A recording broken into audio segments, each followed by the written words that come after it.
Assalamu alaikum 10th class. I am your mathematics lecturer Iro Mushtaq from the platform of Punjab Group High School Dadawala.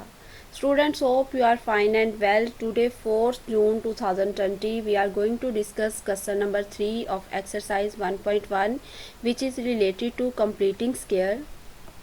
Students, इस exercise में हम जितने भी question solve करेंगे ये question number 3 के completing square में, इसमें सबसे पहले तो आपने ये करना है कि ये देखना है कि क्या ये स्टैंडर्ड फॉर्म में है या नहीं। अगर वो स्टैंडर्ड फॉर्म में है तो देन आप उस पर कोई भी जो है वो सोल्यूशन के लिए कोई मेथड अप्लाई करते हैं।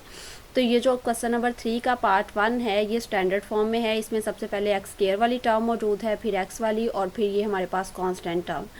अब कंप्लीटिंग स्केयर से सॉल्व करने के लिए ये ज़रूरी है कि आपके पास यहाँ ये जो एक्स स्केयर है यानी जो स्केयर फैक्टर है जिसमें वेरिएबल की पार्ट 2 है उसका कोफिशिएंट सिर्फ 1 होना चाहिए। अगर यहाँ पे कोफिशिएंट 7 है या कोई भी और कोफिशिएंट है तो आप उस पर हर एक टर्म को डिवाइड कर देंगे। जब आप डिवाइड कर देंगे तो वो उसका कोफिशिएंट वो वाला ख़त्म हो जाएगा, सिर्फ 1 रह जाएगा।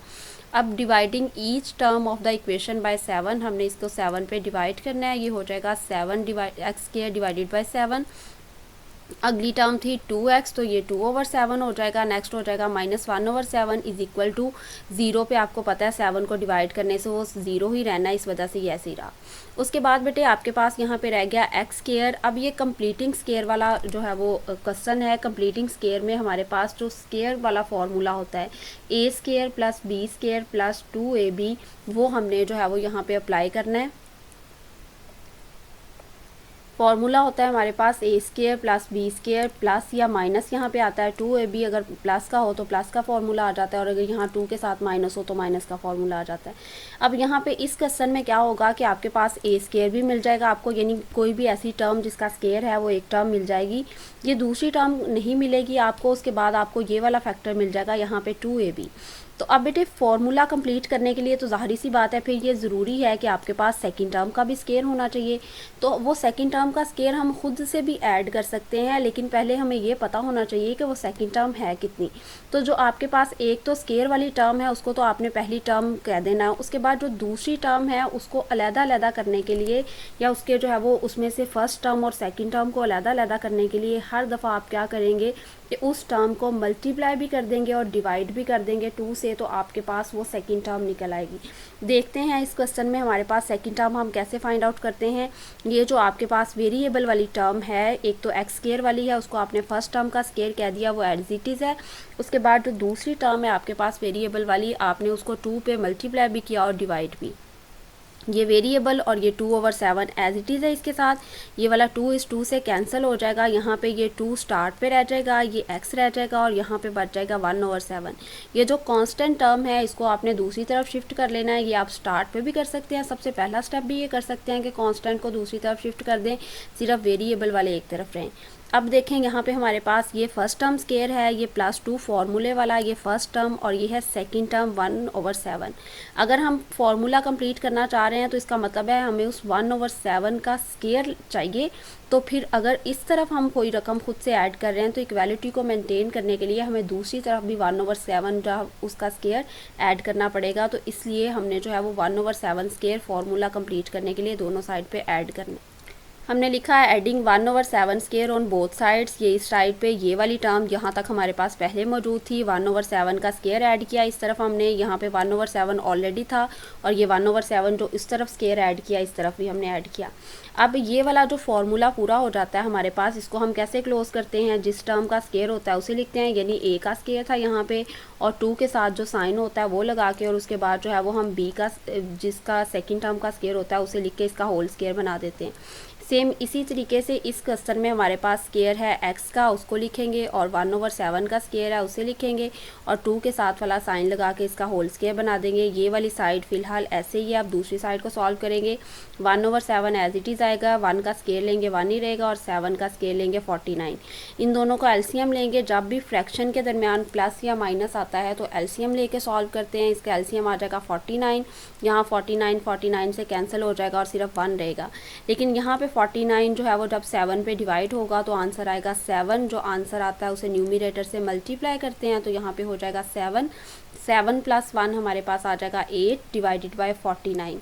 अब हमें चाहिए इस वेरिएबल की वैल्यू, तो इस वेरिएबल जो है वो स्केयर के अंदर है, उस स्केयर को ख़त्म करने के लिए हमने लेना है square root, taking square root on both sides, दोनों तरफ स्केयर रूट लेंगे। तो इस तरफ जो है वो स्केयर रूट से कैंसिल हो जाएगा, यहाँ पे रह जाएगा x प्लस 1/7, और इस तरफ प्लस माइनस का साइन लगाते हैं। आप स्केयर रूट जब भी लेते हैं 8 जो है वो इसकी फैक्टराइजेशन कर लें, वो क्या होती है 4 मल्टीप्लाई बाय 2, 4 का स्केयर रूट आ जाता है 2, और इस 2 का स्केयर रूट नहीं आता, यानी पॉइंट में आता है, वो लिखने की ज़रूरत नहीं है आपको, और 7 का 49 होता है 7 का। उसके बाद जो है वो आपके पास आ जाएगा ये जो आंसर आ गया है, आपको वैल्यू चाहिए x की, इस तरफ प्लस 1/7 है, वो प्लस 1/7 बेटे इस तरफ आ जाएगा, माइनस 1/7 हो जाएगा। अब यहाँ पे ये हमारे पास दो इसके सोल्यूशन सेट हैं, एक है minus 1/7 plus 2 into 2 square root divided by 7, और एक है माइनस 1/7 माइनस, यानी ये दरमियान में एक मरतबा इस सारी टर्म को प्लस के साथ लिखेंगे और एक दफ़ा माइनस के साथ। आप इसको फ़िलहाल इकट्ठा भी लिखा रहने दे सकते हैं, क्योंकि ये सॉल्व नहीं होता है 2 इंटू 2 स्केयर रूट।